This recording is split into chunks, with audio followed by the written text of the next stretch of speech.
Hey guys, welcome back to the garden.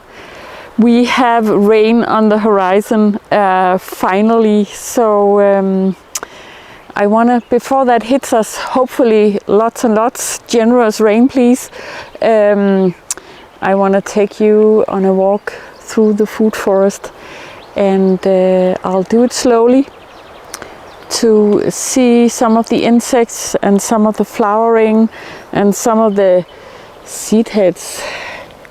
These are so beautiful. These are the seed heads of the Hellebores foetidus, and these have been pollinated by bumblebee queens. Isn't that amazing? They are some of the first flowers, of course, in the garden, and the bumblebee queens wake up early, and the bitter almonds and these foetidus are some of the favorites for those early bumblebees. It's dry, as you probably know if you have followed along, but it's still really beautiful. Look at these silene. I think they're so lovely. And this amazing red peony, look at the color in all of the green. I think that's perfect balancing, and just lush in here, of course, because we don't have any bare soil, and I see lots and lots and lots of berries, and a lot of these libels, I don't know what they're called, but please darling, let me watch. The blue ones are male and the golden yellow ones are females, but it is the time of columbines all over the place, and I haven't thought it out, but I've paired them with these euphorbias. These are confetti euphorbias, and they spread like wildfire in the garden, but I think they are the punker in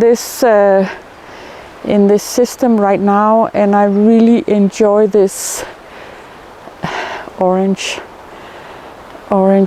hues with all the green and all the purple. I think it is glorious.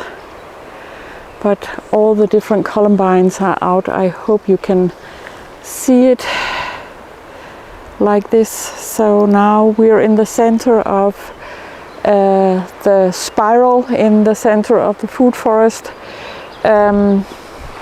with our amazing rose quartz, 100 kilos. It's really lovely to meditate here.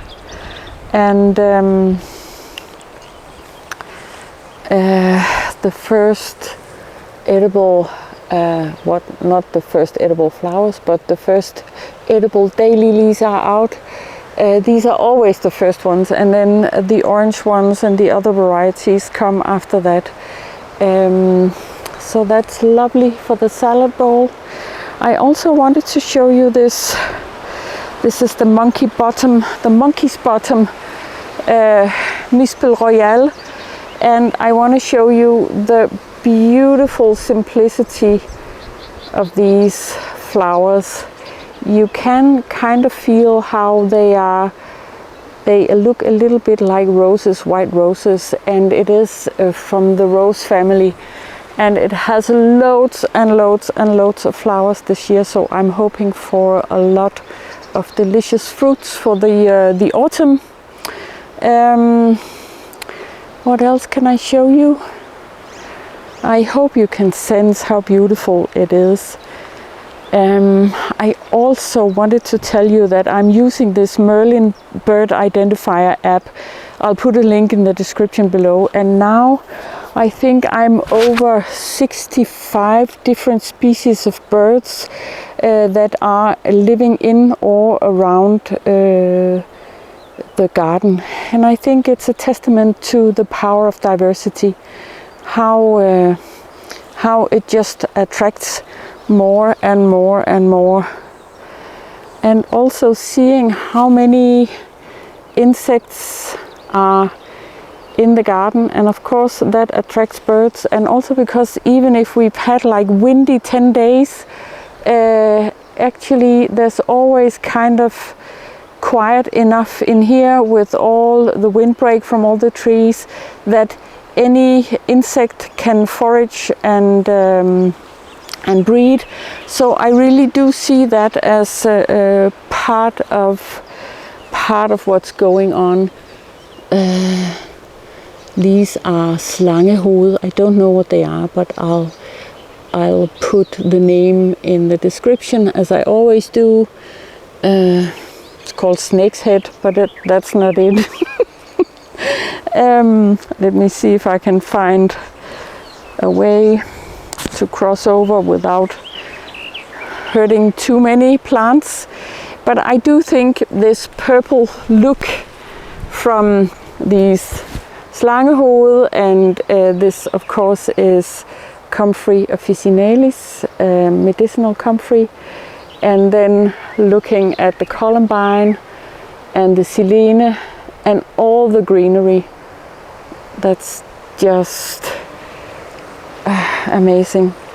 And the comfrey of course is really important for all of, especially the bumblebees, but other insects of course visit that too. I hope you can see it, and I'm catching it, and it's showing all right on the screen. But let me take you on onto some other pathways. Actually, this is the very last of the quince flowers, and we've had I think all of the berry bushes, all of the fruit trees have had crazy pollination. I think I'll try to do a video on over-pollination, because it's like all flowers in here, all fruit tree flowers have been pollinated this year, and it's probably too much for most of the fruit trees, but it's just been this windy, but still in here it doesn't matter much. So windy but sunny and dry, perfect for pollination. So this is another part of these confetti euphorbias, and the flowers you can see in the middle here, there's a flower and seeds are happening, and they do self-seed a little bit, but they are easy to propagate from roots. They just shoot out from the roots. They make suckers, sort of like some fruit trees. Also the last of the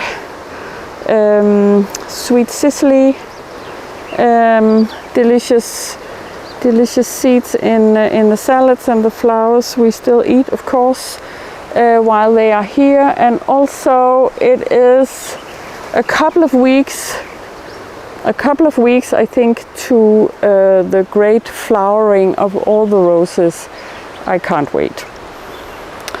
And here's one of my favorite columbines, so pretty. And the roses are looking actually quite happy and healthy, as you can see. No spots on any of the leaves, and but I will say they do need some water now. But that's on the horizon from tomorrow and the next week coming. I want to show you the beauty of this baby. I have to make sure that I'm not shading out. Well, nice timing, darling. This of course is a geranium. I don't know the name of it, but all of the geraniums are loved by insects, and I also do love them because they are so easy to grow, and they fill and keep spaces, and I don't have to do anything. A little bit of backlight on You can see the wind, but hopefully it's not in the microphone, but a little bit of backlight on all of these Silene. They are self-seeding all over the garden, and I really do love them. I have very many different varieties and shades of pink or white.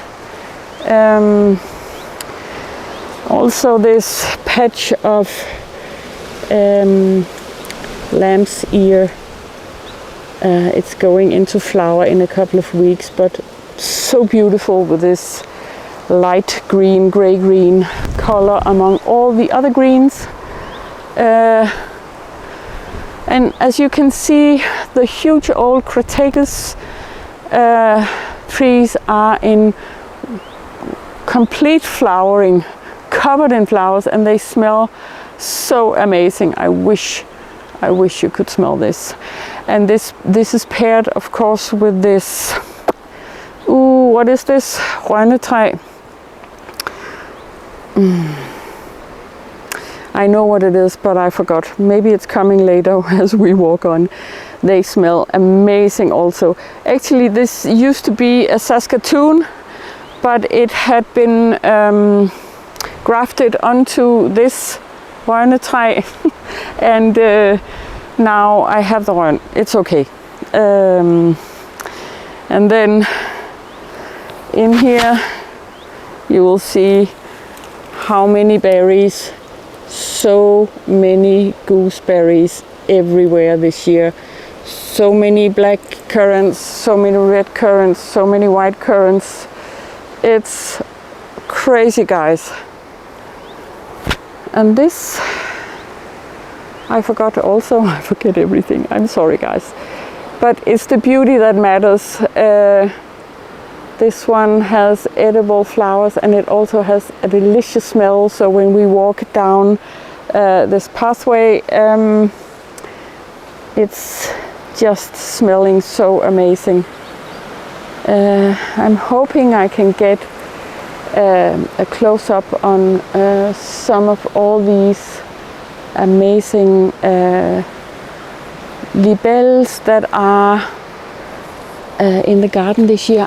I don't think I've ever seen this many. Sometimes I walk past about 10 at all at once, and they are everywhere. But would you look at this? This is Berberis, like a red Berberis food apple, and I think all of the flowers have been pollinated, which is going to break some branches. But this abundance, of course, is beautiful, and I'll have to see. Maybe I'll reduce some of them. Actually, this tree is not looking too happy, or maybe it's coming. It's one of my nitrogen fixers. It's acacia, pseudo acacia, and I don't know, but it's also one of the very last trees to come out in leaf.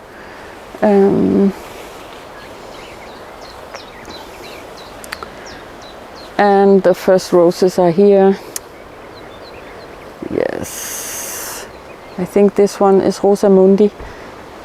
Beautiful scent, and it makes so many babies. All of these here are babies that I can give away or plant in other places. So that's quite generous and amazing, I think.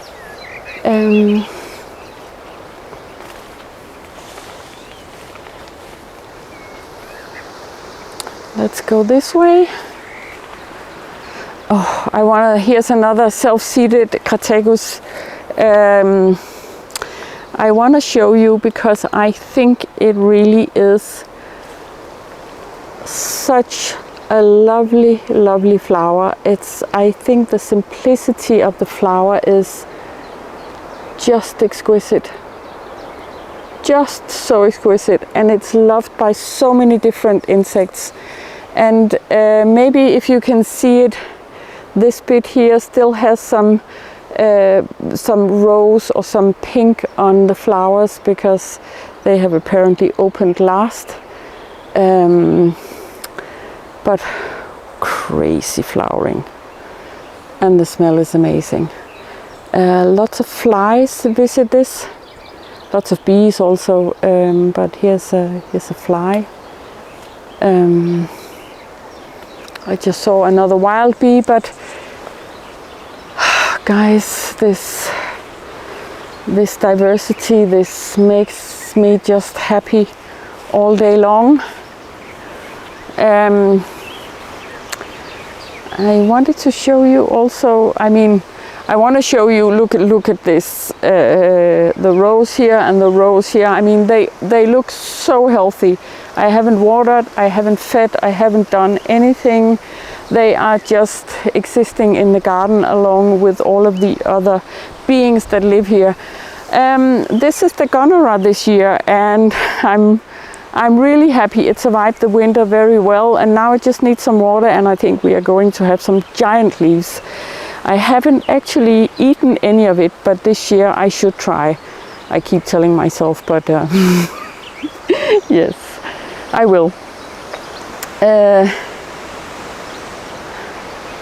Yes, guys, you can see here's the small sort of draining water hole that we've dug in one of the corners of the food forest, and the water is extremely low for this time of year. We are in the middle of May, and I really am hoping for a lot of rain, but often, and I think everything is getting more and more extreme, so I don't think we will have enough. Right now I think we are about 100 millimeter.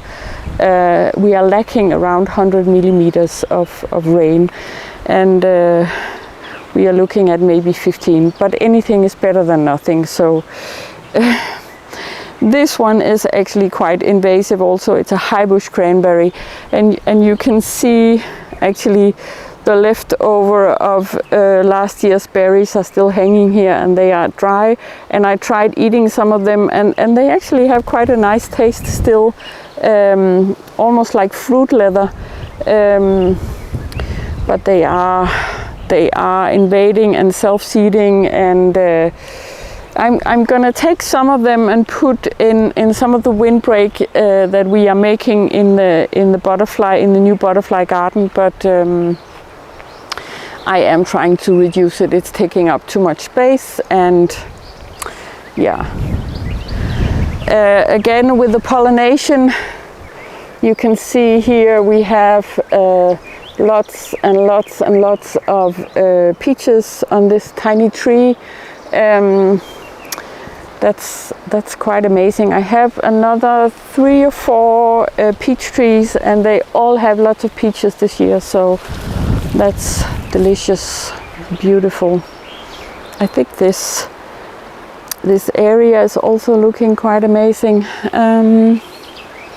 We will have some white irises coming out soon, and in this exact area here, a lot of these libels are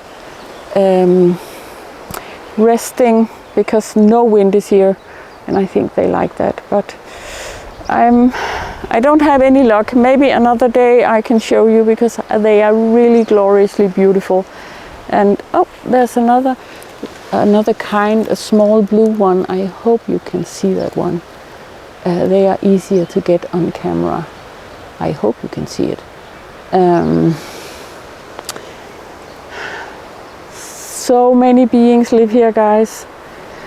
Ooh, and the first puppies are out. I have to show you so we can end on that. Or maybe I have to go check if the red puppies are out too. But would you look at this? This is I think this is red currant. So many berries. And puppy beauty. Look at that.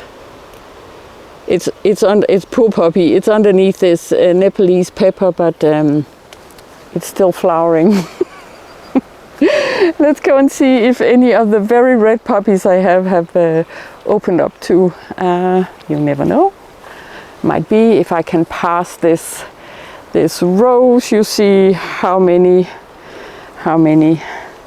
flower buds are on this. No, we are still waiting. we are still waiting for these red ones. I'll show you another day. But guys, here's a view of all the columbines and the confetti euphorbias, and the center of the garden that's open but still quite sheltered. I hope you can sense how beautiful it really is. Look at that. It shouldn't be here, but I have grasses are also incredibly beautiful, and the way they move with the wind, I think, is also quite amazing. So I haven't, since having this double the size of the garden that I have to take care of, I haven't really had any time to weed in here other than cleaning up most of the space for spring, and then it's just been left to fend for itself. But there we are. Okay, we will have another last go at no, it flew away, the sly bell. But anyway, I'll show you some other day, guys. Thank you so much for watching, and see you later.